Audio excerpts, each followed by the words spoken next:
Masechet Nida Daf Kafa, on commence Bezrat Hashem au Daf Kafé, Amud Bet, à la dernière ligne, à l'avant-dernier mot.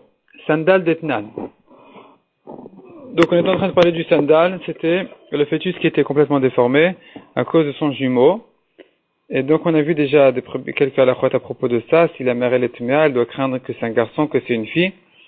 Et la Gemara continue à ramener d'autres halakhot qui concernent justement ce cas-là. Donc sandal d'Etnan Gabe Bchorot, lema hilcheta. On se pose la question lorsque la Mishnah dans Bchorot, elle nous parle aussi du sandal en disant que celui qui naît après lui, il est Bechor le Nachala, donc il est un premier-né et qu'il prend donc un double héritage, mais il n'est pas Bechor pour le Kohen, donc il n'est pas racheté, on ne lui fait pas Pidyon Aben. Et ici la question à nouveau se pose, mais ce sandal-là, il avait un jumeau de toute façon. Donc évidemment que celui qui vient après lui, de toute façon, il n'est pas question de juger ici si le sandal était considéré comme un enfant ou pas. Celui qui vient ensuite, la prochaine naissance, c'est de toute façon pas un Bechor parce qu'il y avait un jumeau avec le sandal en question. Donc, les ma'il cheta, pour quel halakha on a eu besoin d'enseigner? Répond la Gemara, les ba'acharav. Celui qui est né avec lui, son jumeau lui-même qui est né juste après lui. C'est sur lui qu'on est en train de juger quel est son statut. Et c'est sur lui qu'on a dit, bechor le nachala, ven bechor le kohen. C'est lui donc qui va hériter un double héritage, comme un premier-né, mais qui ne sera pas racheté en pidyon aben. Il n'est pas considéré comme un bechor par rapport au kohen. Sandal d'Etnan Gabe Kretot le Ma'il Cheta. Le Gemara continue à demander, et pour quelle raison on a eu besoin d'enseigner la halakha du sandal à propos de Kretot, où là-bas on a dit que la mère elle doit amener un korban leda, donc c'est considéré comme un accouchement, elle doit amener un korban, mais de toute façon elle doit amener un korban pour son jumeau. Donc quelle importance si le sandal il est considéré comme un enfant ou pas? Répond la Gemara, She'im telet vlad derech dofen. Mais sandal derech rechem de maïta korban à sandal. La fkamina, elle est, si cette femme-là, elle s'appelle pas Yoledet encore. C'est-à-dire que son jumeau, le jumeau du sandal en question, il est né par césarienne. Il est né donc Vlad, Sheim Telet Vlad derech dofen. Derech dofen, ça veut dire il est sorti par le ventre, il est né par césarienne. Mais sandal derech rechem, et la naissance du sandal était une naissance naturelle. Là, elle devrait amener un korban, des maïta korban à sandal, elle devrait amener un korban en tant que leda, un korban d'accouchement, pour la naissance du sandal en question.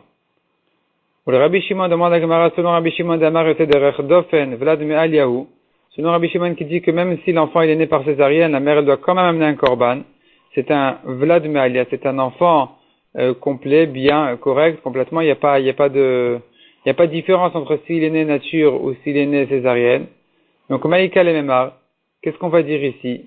Pour quelle raison on a besoin de savoir si le sandal, il rend sa mère chayavet de korban ou pas? De toute façon, d'amener un korban pour son jumeau, même s'il est né par césarienne. Répond la Gemara Marabirmia, Sheim telet vlad biota vedet kochavim. La nafkaminile pour le cas où. Elle a accouché un enfant quand elle était goya. Ve sandal lachar shenit gaira. Et son jumeau, le sandal, il est né après qu'elle se soit convertie. Des maïta korban à sandal, là elle devra amener un korban pour la naissance du sandal qui était déformé à cause de son jumeau. Lui, il est considéré quand même comme un enfant, et donc il rendrait sa mère, la juive, la convertie, chayavet de korban. Amarua Rabanan Kamed Rafapa. Les Chachamim ont demandé à Rafapa. Omi itneu l'ane shinouye, est-ce que vraiment on tient de toutes ces réponses-là qu'on a dit? Donc, Omi itneu, est-ce qu'elles existent, elles sont là, on tient de l'ane shinouye, toutes ces réponses-là? Ve'atanya, pourtant on a une braïta qui dit, Kshen yotin, en yotin ala kruchin. On peut pas dire que la mère, elle a pu se convertir entre l'un et l'autre. On peut pas dire qu'un il est sorti, comme ça, et l'autre il est, on sait bien que Kshen yotin, quand ils naissent, les jumeaux, le sandal avec son jumeau, en yotin ala kruchin, ils naissent attrapés un dans l'autre. Donc, c'est pas possible de dire qu'elle a pu se convertir entre l'un et l'autre. Amar Rafapa, Shmamina, Mikrach karichle vlad sandal apalge. Alors Rafapa il déduit de là. Il faut dire que le sandal donc il est attrapé sur, ou plutôt vlad le sandal apalge. Donc c'est l'enfant né, le jumeau qui est bien. Il est enveloppé sur le sandal jusqu'à la moitié du sandal, jusqu'à son nombril. Ou meshal chifle la péréché. Donc il le pousse en premier. Le sandal il sort en premier. En général, il commence par la tête. Et il est poussé par le vlad, par l'enfant vivant. Et donc de cette manière-là, on va comprendre, on pourra on pourra comprendre donc toutes les halakhot qu'on a vues. Et la Gemara, elle s'explique. Gabé Bchorot, à propos du Bechor, on a dit que celui qui est venu après le sandal. Donc le sandal c'était le premier-né, et ensuite c'était l'autre. Ensuite c'était l'autre qui est venu. Et là on a dit le deuxième, donc le jumeau vivant, il sera Bechor pour l'héritage et pas pour le Kohen. Donc de quel cas il s'agit? Que quand Chatou derech Hashem, ils sont sortis d'abord par leur tête. Le sandal Kadim Venafik, le premier qui sort donc c'est le sandal, parce que lui il est plus haut que, c'est-à-dire la tête, on a dit, du vivant, elle arrive jusqu'au nombril du sandal. Donc le sandal il sort en premier. Et c'est là on dit que le deuxième qui est sorti vivant, le jumeau qui est sorti vivant, lui, il sera Bechor pour l'héritage et pas pour le Kohen. Gabé Kritout, est-ce qu'on a vu dans le Kritout que la mère, elle est rêve de Korban? On a demandé, mais évidemment, de toute façon, elle doit amener un Korban pour le vivant. Alors la réponse, elle est, donc on a dit elle s'est convertie, mais comment elle a pu se convertir? Ils sont sortis par leurs pieds. Devlad Kadim Venafik, c'est l'enfant vivant qui est sorti en premier, et donc elle était encore Goya. Ensuite elle s'est convertie, et là, c'est l'autre qui est sorti, le sandal qui est sorti. Et donc on a besoin de dire que puisque maintenant, elle en tant que juive, elle a eu le sandal, elle doit amener un korban. Ravuna Bar Tachlifa Mishme de Rava Amar, lui il donne une autre réponse. Il interprète les réponses qu'on a vues d'une autre manière. Même si tu veux, on peut dire qu'ils sortent en même temps. Le vivant et le sandal, ils sont attrapés dans l'autre à la même hauteur. C'est pas que le vivant il arrive jusqu'au nombril du sandal. Ve'ipur shmateta. Et on pourrait inverser donc l'interprétation qu'on a mise sur les Mishnayot de Bechorot, du Bechor et celle de Kritout. On dira le contraire. On dira Gabé Bchorot, Yatou derech Margelotem. À propos du Bechor, on devra dire qu'ils sont sortis par leurs pieds. Et donc, Vlad et Bechiuta, Sarich Velonafik. Donc, Vlad, c'est l'enfant vivant. Deit Bechiuta qui a de la vie. Sarich, il s'attrape Velonafik. Il ne sort pas. Il ne sort pas si facilement que ça. Tandis que Sandal Delet Bechiuta, le sandal qui n'a pas de vie, Sharik Venafik. Lui, il glisse, il sort en premier. Donc, en réalité, dans le ventre de leur mère, ils sont un à la même hauteur que l'autre. Et simplement, au moment de la naissance, c'est le sandal qui va sortir en premier parce qu'il glisse plus facilement. Il ne peut pas s'attraper. Et donc, là, effectivement, on devra juger le cas, le deuxième, à savoir, est-ce qu'il est considéré comme Bechor ou pas. C'est là, on dira, il est Bechor pour l'héritage, il n'est pas Bechor pour le Kohen. Gabé Kritout, par contre, à propos de Kritout, on a dit que la mère, elle est Chayav de Korban. Shiatou derech Hashem. Là, on dira qu'ils sont nés par leur tête. D'abord, c'est la tête qui est sortie en première. Et donc, automatiquement, Vladeit Bechiuta, ils sortent à la même hauteur. Simplement, le Vlad, l'enfant vivant, Deit Bechiuta qui a de la vie, Midena Fikre chez Avialeda, dès que sa tête est sortie, on appelle ça déjà une naissance, on l'appelle déjà né. Tandis que Sandal, Adena Fikroube. Le Sandal, quand sa tête est sortie, ça n'a pas encore d'importance, c'est pas considéré encore comme une naissance, puisqu'il n'est pas vivant. Donc, il faut que la majorité de son corps soit sortie. Et donc, on pourrait dire qu'entre l'un et l'autre, elle s'est convertie, elle s'est trempée au mikvé, et donc là, on devra dire effectivement qu'elle est chayavet de korban à cause du sandal, qui est sorti ensuite, après qu'elle soit déjà juive. Mishnah suivante, Shilia Babait, le placenta qui se trouvait dans une maison, Abait Tamé, toute la maison elle a de la touma parce qu'on craint que dans le placenta, évidemment, il y avait donc un enfant, et il était mort, donc la touma, elle se propage dans toute la maison. C'est ce que la Mishnah s'explique ici. Locha Shilia Vlad, c'est pas que le placenta lui-même est un enfant, et la She'en Shilia Belovlad. Il n'y a pas de placenta sans enfant, ça n'existe pas, et donc on sait qu'il y a certainement eu un enfant, et donc si on ne le voit pas, c'est que il est sorti avec la Shilia, il est sorti avec le placenta, et que donc tout est tamé. Rabbi Shimon Omer Nimok Avalad Achelo Yatsa. Rabbi Shimon dit non, il n'y a pas de Touma, parce qu'il est possible que le petit se soit complètement décomposé, il soit sorti en état de sang qui s'annule dans un rove de sang de l'accouchement, et donc il n'y a plus de Touma ici. C'est ce qu'il dit, Nimok Avalad, l'enfant s'est décomposé, Achelo avant de sortir. Et donc il n'y a pas de Touma selon Rabbi Shimon. Tanu Rabbanan. Shilia Trilata Doma Lechut Shel Erev.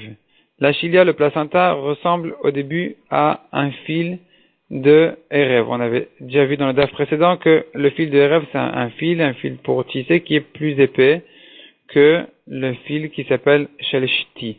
Shti, ça fait la longueur du vêtement, erev, ça fait la largeur. Or, le fil de la largeur, il fait des allers-retours, donc il doit être plus épais. Et donc ici, on te dit, ici la Braïta nous dit, le placenta au début, il est épais comme un fil de erev. Vesofa, domek et tourmous. Et à la fin, la chilia, le placenta, il ressemble à un tourmous. Tourmous, c'est une sorte de légume. Vechalula kechatzot. Et il y a de l'espace dedans. Donc, il y a de l'air dedans, kechatzot comme une trompette. Ve'en chilia pruta mitefar, et ce sera jamais moins que un tefar.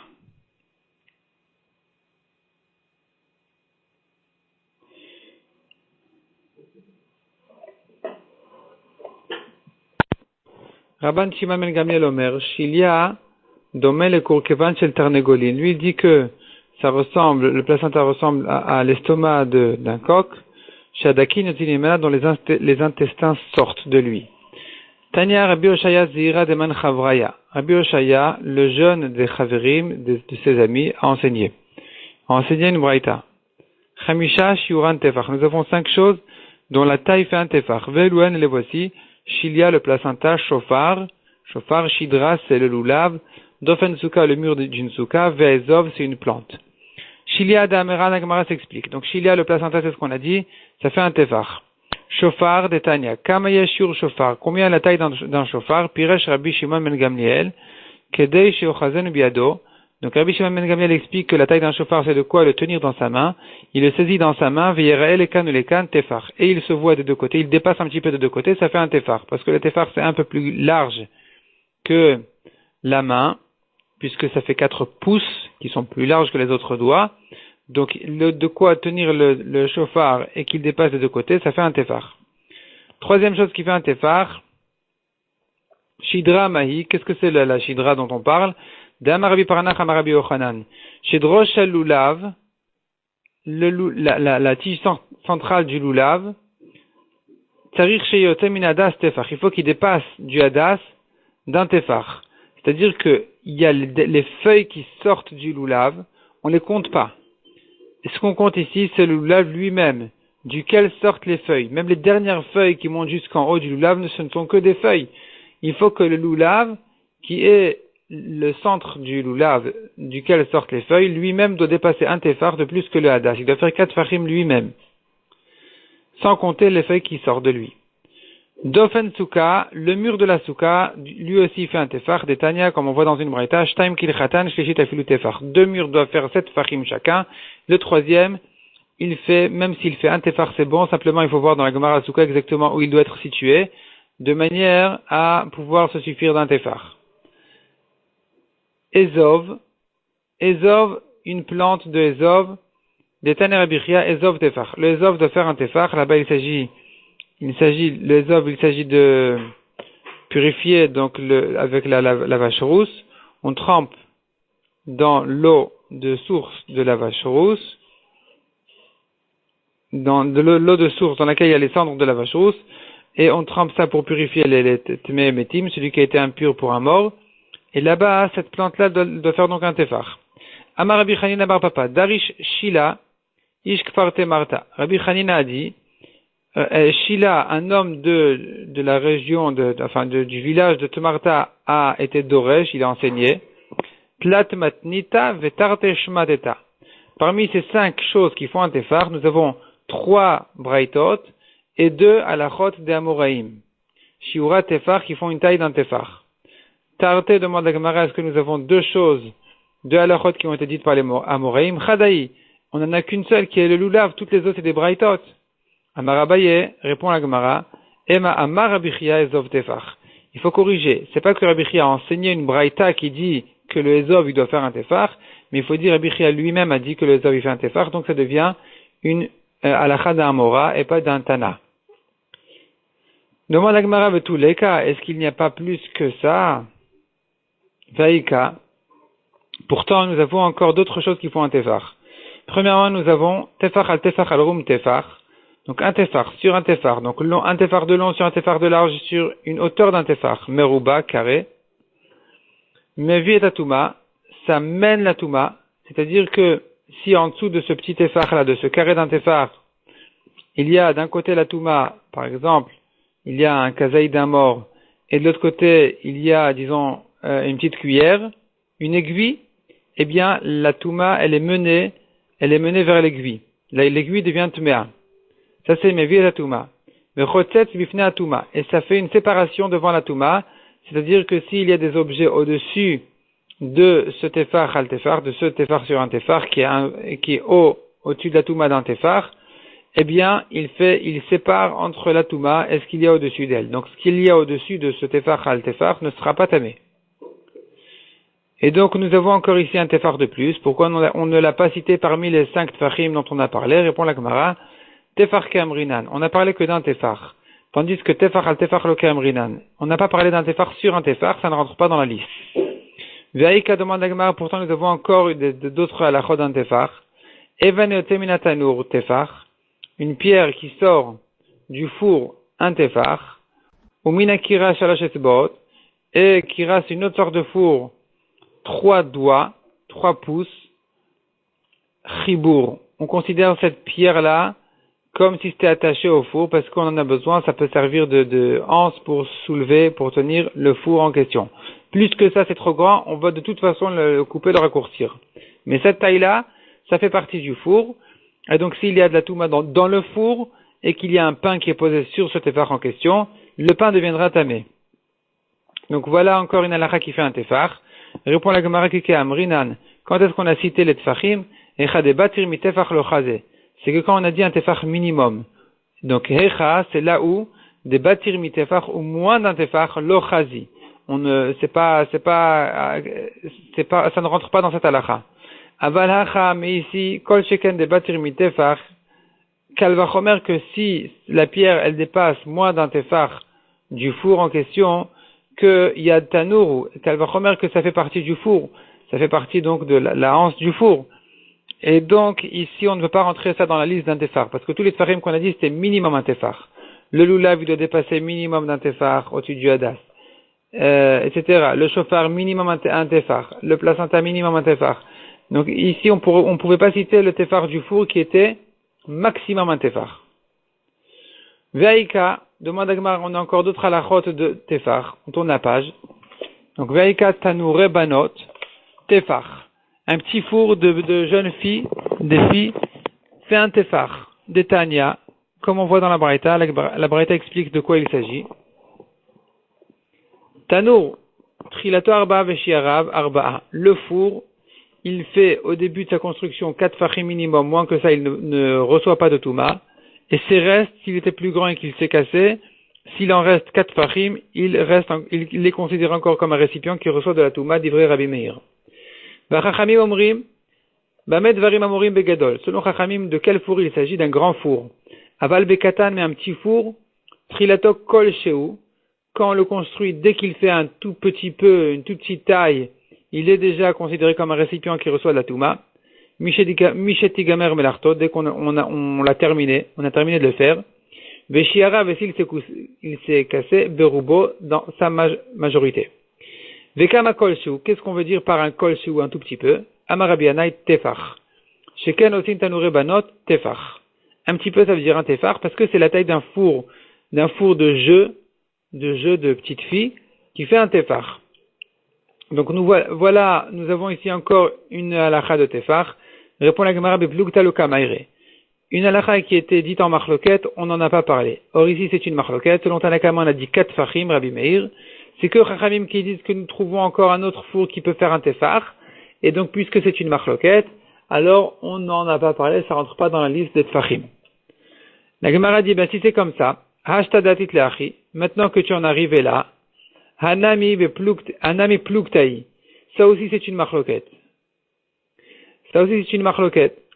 Dektan et sefa, car nous avons enseigné dans la fin de cette braïta, Amar Rabbi Yehuda l'homme routefach el aminatanur vela kotel.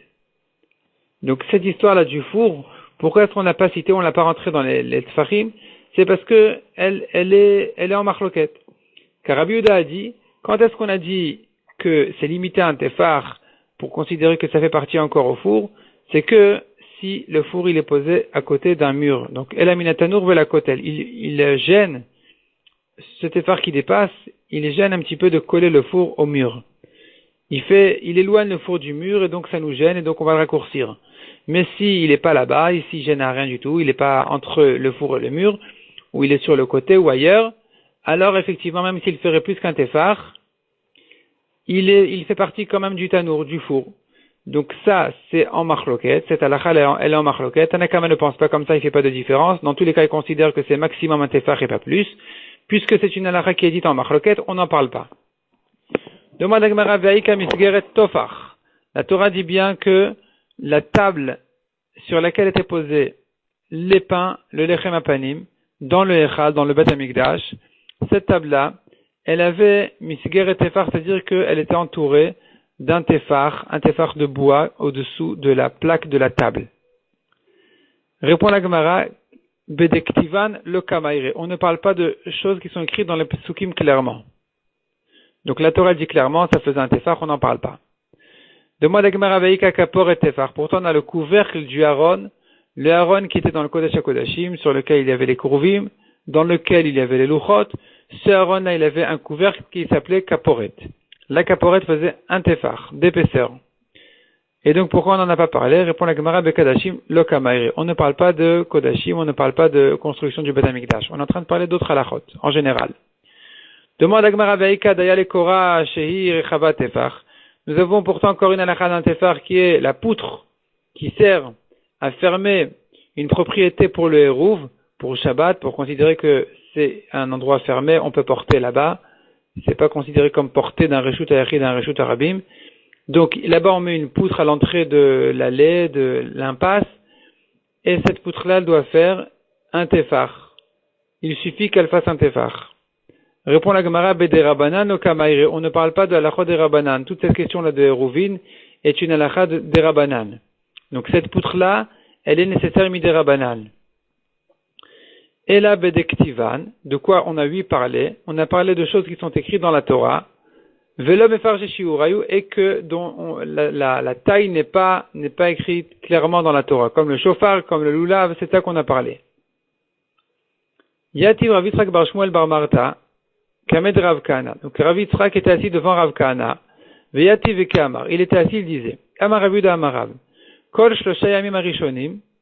Tous les 3 premiers jours après l'accouchement, Tolin et Achilia bevalad.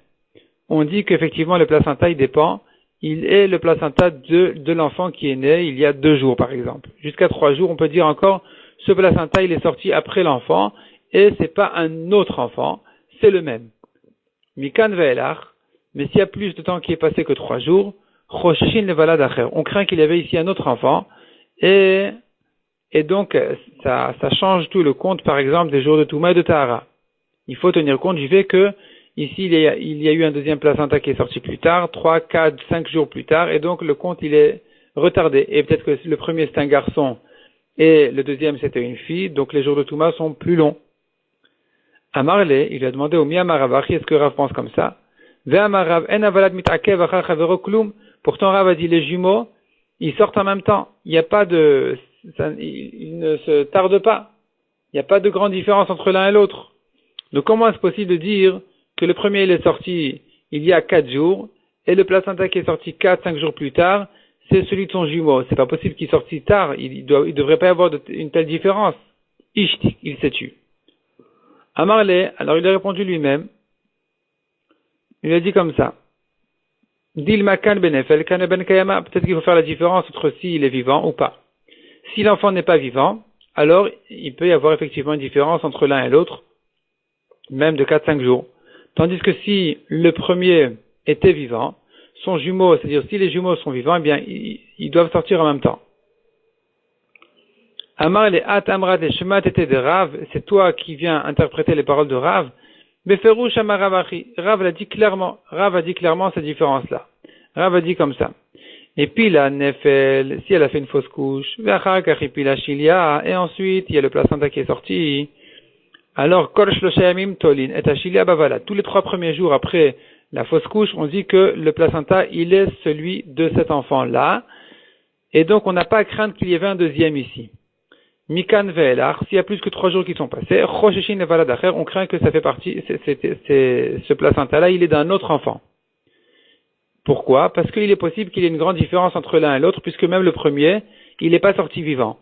Donc il est possible que le premier soit sorti est mort et que 5 jours plus tard, le placenta d'un autre est sorti. Ça, c'est possible.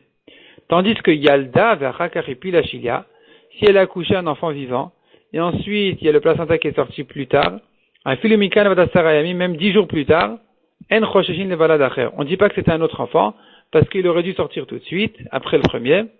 Et donc 10 jours plus tard, c'est pas possible de dire que ça fait partie d'un autre enfant, donc on dira que c'est le placenta du premier. Shmuel vetalmide de Rav, Rav Yehuda. La Gemara raconte que Shmuel et les élèves de Rav, et Rav Yehuda qui était l'élève et de Shmuel et de Rav, Avuyatve, ils étaient assis en même temps. Donc on avait ici Shmuel, les élèves en général de Rav, et Rav Yehuda qui était un élève en commun entre Rav et Shmuel. Donc ils étaient assis ensemble, Khalif ve'azil Rav Yosef beret de Rav Menachia Midville, et passé Rav Yosef, fils de Rav Menachia de l'endroit qui s'appelle Davil, Léa Payou devant eux. Baleveate, il était pressé, il se précipitait, il venait. Amar, alors il a dit, Atilan Gavra, est venu ici un homme, des Raminan Begila de Chiteta, qu'on peut l'objecter avec de la paille de blé, au Mirme au Midre, et il est objecté, il est repoussé. Adeachiata, entre-temps il est arrivé cet homme-là. Amar le Shmuel, Mayamar Rav Beshilia. Shmuel lui a demandé, qu'est-ce que Rav a dit à propos du placenta? Amar le Achiyamar Rav, ainsi a dit Rav, En Tolin et Ashilia, et la Bedavar Shel Kayama. On ne dit que le placenta est celui de l'enfant qui est sorti, c'est que si, quand est-ce qu'on dit ça? C'est que s'il était vivant. Shailinu Shmuel Echol Talimide de Rav. Shmuel a demandé à tous les élèves de Rav, Ve'amrile, et ils lui ont dit effectivement, Hachi, c'est comme ça qu'on a entendu de Rav. Hadar Chazel Rav Yehuda Bishot. Ensuite, Shmuel il s'est tourné vers Rav Yehuda, son élève, qui était l'élève de Rav aussi, et il a regardé un peu de travers. Pourquoi est-ce que, genre, il était pas content que Rav Yehuda ne lui avait pas dit cette halakha. Rashi explique qu'est-ce que ça veut dire exactement. Donc Rav avait dit, c'est que si l'enfant était vivant que je dis que le placenta il est de cet enfant-là. Rashi explique qu'elle avait d'abord chez le kayama chez kayotse omit kayem, qui, c'est-à-dire même dans une fausse couche, mais la forme du bébé est une forme normale. Im hayom hayu chadashav kalu. Si seulement il est arrivé à la fin, à terme de ces 9 mois. Les meouté, ça vient exclure chez mipi la davar shen raoui le briat neshama, que si elle a fait une fausse couche d'une forme qui ne peut pas être vivante, kegon par exemple, il avait qu'un pied au milieu, au goufatum, ou bien son corps il était manquant, au mapelet min bema vechayavaof, ou toutes sortes de formes d'animaux ou de volailles, vechar karipi la chilia, et ensuite le placenta est arrivé. Ici, afilu betor shlosha, même si c'est arrivé dans les 3 jours, chosheshet levela dacher, elle doit craindre que le placenta est sorti d'un autre enfant. Donc quand est-ce qu'on a dit qu'on dit que le placenta il est celui de l'enfant qui est né? C'est que si l'enfant qui est né, même s'il n'était pas vivant, à un moment il avait une forme d'un enfant normal. Je vois encore le Rashi suivant. Chaziel Rav Yehuda Bishot. Donc Shmuel a regardé Rav Yehuda, son élève, de travers. Des Sham'a velo amarani ale, car il avait entendu cette halakha et il ne l'a pas raconté à Shmuel.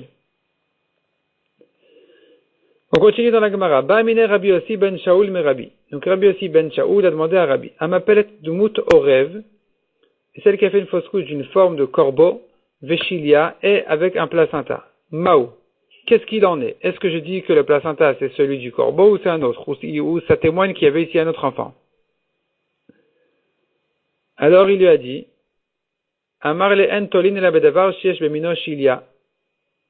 On ne dit que le placenta est celui de l'enfant que si il est sorti sous une forme qui est en général un placenta.